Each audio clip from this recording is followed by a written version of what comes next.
안녕하세요. 한류의 신과 해외 반영을 소개하는 한류클래스TV입니다. 매주 수요일은 지난주 총 시청 시간을 총 실행 시간으로 나눈 뷰라는 개념의 넷플릭스 공식 주간 순위가 올라오는 날입니다. 일단 영화 부분을 보면 K-팝 데모넌터스가 또 1위를 차지해 기적을 써 내려가고 있습니다. 15주 연속 탑10에 오르며 역대 누적 3억 2,510만 뷰로 역대급 기록을 여전히 세우고 있습니다.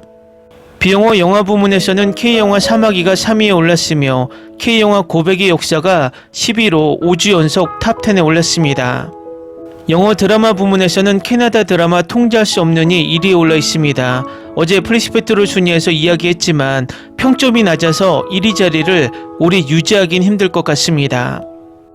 비영어 드라마 부문에서는 1위의 억망장자들의 뱅커가, 아리신 보드랜드가 2위, 포크네 셰프가 3위에 올라 있는데 자세한 지표를 들여다보면 재미있습니다. 3위인 포크네 셰프는 총 시청시간 9,460만 시청시간으로 압도적으로 영어 비영어 통합 1위에 올라 있다는 것입니다. 9,460만 시청시간을 추가해서 누적 시청시간 3억 6,040만 시청시간으로 역대 넷플릭스 비오리지널 드라마 4위인 엄마 친구 아들을 넘어서며 4위에 올랐습니다. 누적 뷰로 계산하면 이번 주 600만 뷰를 추가해서 누적 2,650만 뷰로 킹더랜드를 밀어내고 2위에 올랐으며 1위인 눈물의 여왕 2,800만 뷰와 150만 뷰 차이이기 때문에 다음 주에 1위로 올라설 것으로 보입니다. 결과적으로 TVN 드라마, 넷플릭스 드라마 중 역대 1위 드라마로 오를 가능성이 이변이 없는 한 확실시되어 보입니다. 오늘 날짜 플리스페트롤 순위를 봐도 흥미롭습니다. 포크네 셰프는 17개국 1위로 5위에 있지만 1위 통제할 수 없는 해 31개국 1위를 제외하면 2위인 아리센 보드랜드는 9개국 1위, 3위인 기네스하우스는 2개국 1위, 4위인 억망장자들의 뱅크는 3개국 1위로 포크네 셰프 17개국 1위보다 1위 국가들이 현저하게 적다는 것입니다. 결국 넷플릭스 주간 순위와 플리스페트롤 순위 모두 순위 집계 방식을 보면 두 가지 시사점이 있습니다. 첫 번째, 순위 집계 방식이 미드를 위해서 존재한다는 것입니다. 넷플릭스 주간 순위는 가장 많은 시청 시간을 얻은 포크네 셰프가 3위에 있고 플리스페트롤은 1위 국가로 2위인데 전체 순위는 5위로 실제 인기와는 현저하게 괴리가 있다는 것입니다. 두 번째는 K-드라마의 마니아층이 두텁게 형성되고 있으며 미드나 일드, 스페인 드라마들이 여전히 아시아를 넘보지 못한다는 것입니다. 예를 들어 오늘 날짜 5위인 포크네 셰프 히트맵을 보면 아시아 대부분의 나라에서 1위이고 1위인 통제할 수 없는 아시아에서 1위 국가가 없습니다. 넷플릭스 순위 집계 방식이 바뀌기 전까지는 총 시청 시간으로 깔끔하게 순위를 정했는데 그 방식이었다면 최근 2년 동안 K-드라마가 넷플릭스 순위를 장악했을 것이라는 것입니다. 결과적으로 넷플릭스 주간 순위 뷰 순위를 바탕으로 플리스페트롤 순위가 정해지기 때문에 전세계 시청자들에게 K 컨텐츠가 인기가 없는 것처럼 계속 가스라이팅 되고 있고 이 가스라이팅이 한국 일부 시청자들에게도 되고 있다는 것입니다. 결국 이 상황은 우리 스스로 우리 컨텐츠가 질이 떨어져서 과거처럼 넷플릭스 순위에서 1위를 하지 못한다는 잘못된 시각을 심어준다는 것입니다. 어쨌든 넷플릭스는 막대한 제작비를 들여서 미국 컨텐츠를 제작하기 때문에 미드를 띄우는 것은 당연하지만 정당하게 순위를 받아야 하는 K 컨텐츠를 희생시켜 미드를 띄우고 있다는 것입니다. 결국 K 컨텐츠의 전세계 인기는 변하지 않았지만 계속 이런 식으로 꼼수 순위 집계 방식을 유지한다면 위에서 말했듯이 K 컨텐츠가 미국 컨텐츠에 비해 인기가 없는 것처럼 인식을 심어준다는 것입니다. 혹자는 이야기합니다. 순위가 무엇이 중요하냐고. 그렇지만 순위는 정말 중요합니다. 시청률이 그 드라마의 가치를 말해주듯이 순위는 K-드라마의 세계적 지위를 대변해주는 지표이기도 합니다. 전세계 시청자들은 엄청나게 쏟아지는 드라마 홍수 속에서 결국 드라마를 시청하는 기준의 가장 큰 비율을 차지하는 것이 순위 데이터라는 것입니다. 결국 정당한 가치를 받아야 하는 K 콘텐츠들이 꼼수 순위 방식 때문에 가치가 떨어지는 것처럼 더 이상 착시를 불러일으키면서 시간이 길어지면 안 된다는 것입니다. 결국 이것을 해결하려면 넷플릭스 독점 구조를 깨야 하고, 이 독점 구조를 깨기 위해서는 한국 글로벌 OTT가 빨리 출범해서 경쟁해야 한다는 것입니다. 그리고 자체 글로벌 순위 데이터 사이트도 가지고 있어야 합니다. 결국 미국이 주도하는 글로벌 OTT의 K-드라마 방영 독점을 하게 만든다면 K-컨텐츠 산업은 미국 글로벌 OTT들의 하청업체로 전락하고 말 것입니다. 아직도 변하지 않는 강세를 보이는 아시아 OTT 시장부터 점령하며 서서히 남미, 북미, 유럽 순으로 세력을 확장해도 늦지 않습니다. 다음은 미국 타임즈에 올라온 폭군의 셰프 리뷰 기사를 살펴보겠습니다.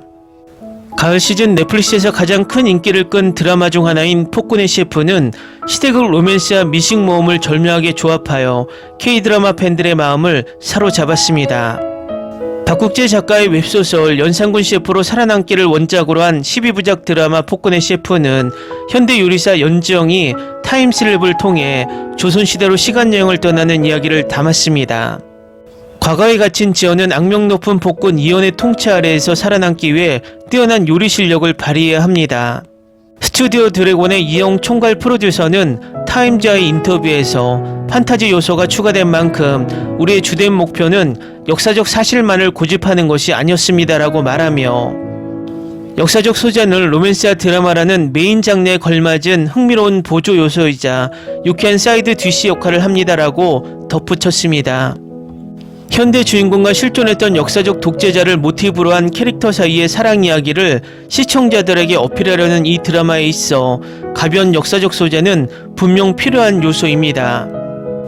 결국 폭군의 셰프는 시작과 마찬가지로 마무리되었습니다. 꼼꼼하게 조사한 요리 창작물을 우선시하고 캐릭터 드라마를 두 번째로, 판타지 요소를 세 번째로 삼았습니다. 폭군의 셰프는 사랑의 불시착이나 환원과 같은 수준의 서사시적인 한국 로맨스 드라마로서 그 잠재력을 충분히 발휘하지 못했을지 모르지만 그럼에도 불구하고 훌륭한 작품이었습니다.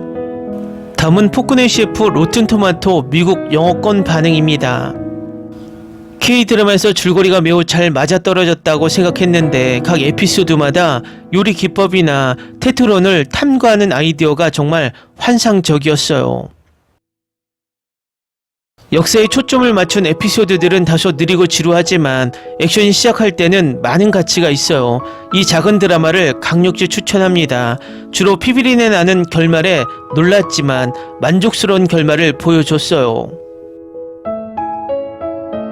정말 마음이 따뜻해지고 재밌네요.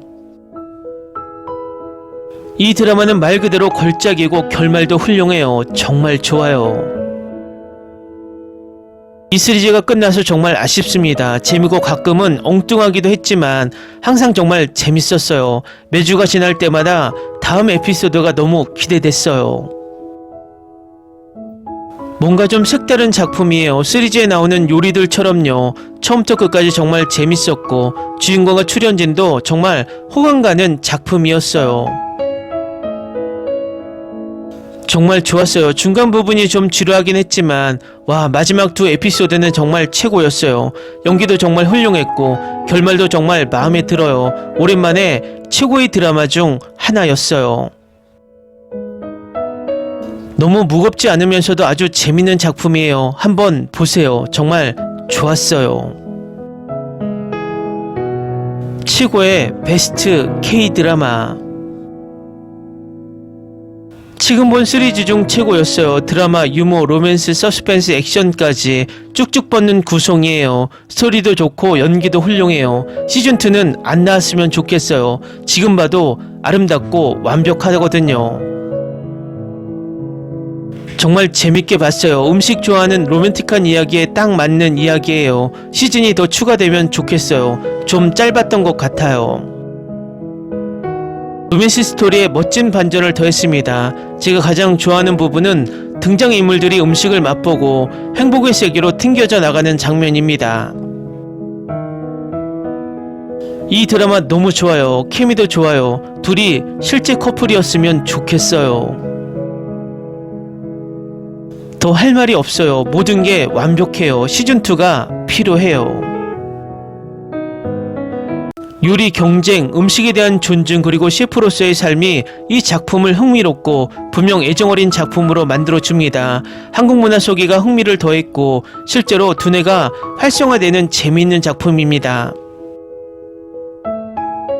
훌륭해요. 한국 드라마의 강점 중 하나는 평범한 소재를 재밌고 흥미로운 소재로 풀어내는 거예요. 요리라는 소재를 바탕으로 한 역사 드라마인데 정말 훌륭해요. 자, 이건 흥미롭고 역사적인 이야기로 가득한 멋지고 재미있는 조선시대 이야기입니다. 게다가 요리의 즐거움도 가득하죠. 나는 이 시리즈를 정말 좋아요. 예측할 수 없고 각 에피소드가 더 흥미진진해요. 시즌2와 새로운 세계로 가는 왕이 필요해요.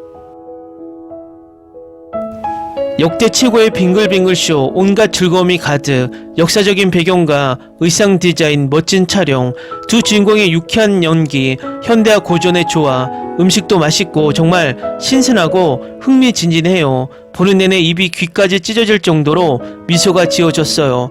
모든 감각을 만족시키는 향연. 댓글 반응 잘 보셨나요? 이 드라마는 로튼토마토 시청자 평가 98% 만족도를 보일 정도로 서양에서도 평가를 받고 있습니다. 간혹 미국 순위 하위권에 머물고 있다고 별로 인기가 없다고 말하는 분들이 있지만 위에서 언급했듯이 이 드라마는 영어 비영어 통합 1위 시청 시간입니다. 결과적으로 시청 시간으로 순위를 정한다면 미국을 비롯한 영어권에서도 중상위권의 순위를 보인다는 것입니다. 이것 때문에 제가 항상 넷플릭스 꼼수 순위 방식을 계속 지적하는 것입니다. 한류 클래스 TV는 한류 외신과 해외 반응을 꾸준히 쫓아가 보겠습니다. 재밌게 잘 보셨나요? 여러분의 구독, 좋아요, 댓글, 알림 설정은 컨텐츠 제작에 큰 힘이 됩니다. 그리고 항상 하시는 일마다 대박 나시고 행복하시길 바랍니다.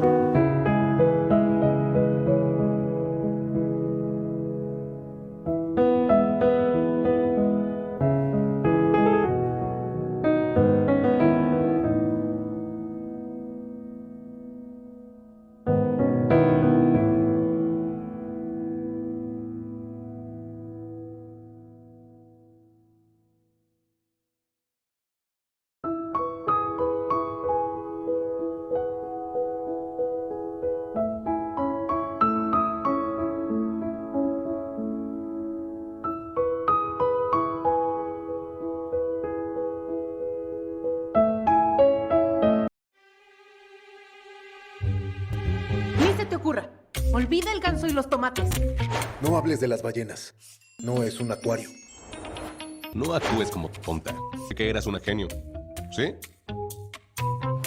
No vayas a presumir, a la gente no le gusta eso. Y no digas cosas sin sentido. Y bueno, ¿terminamos? Hasta pronto. Abogada, tengo mucha curiosidad por conocerla.